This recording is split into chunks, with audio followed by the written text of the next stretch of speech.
Sessions said the gang's members are suspected in a series of killings in New York City's suburbs, and the U.S. will use whatever laws we have to get them off the street. The new designation directs prosecutors to pursue all legal avenues, including racketeering, gun and tax laws, to target the gang, said Sessions, a Republican former U.S. Senator from Alabama. Sessions designated the gang with Central American ties as a priority for the Department of Justice's Organized Crime Drug Enforcement Task Forces, which has historically focused on drug trafficking and money laundering. MS-13, or the Mara Salvatrucha, is generally known for extortion and violence, rather than distributing and selling narcotics.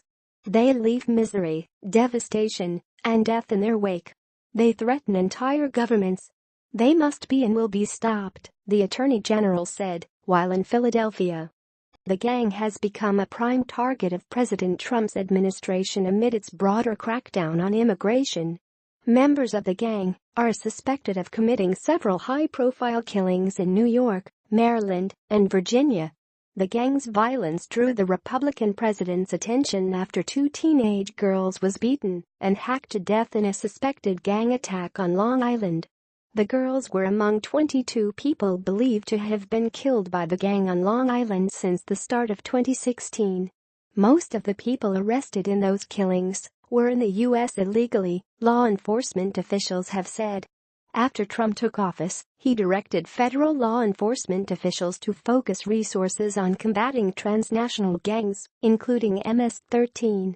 But the new designation will allow officials to target MS-13 with a renewed vigor and a sharpened focus, said Sessions, who flew to El Salvador in July, in part to learn more about how the gang's activities there affect crime in the U.S.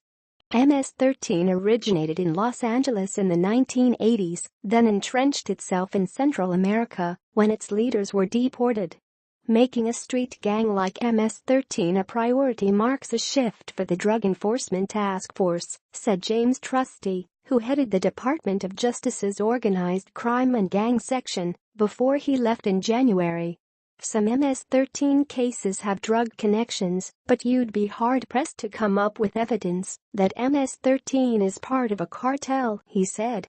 The most common aspect of MS-13 prosecutions has been murder and witness intimidation or retaliation, not drug trafficking.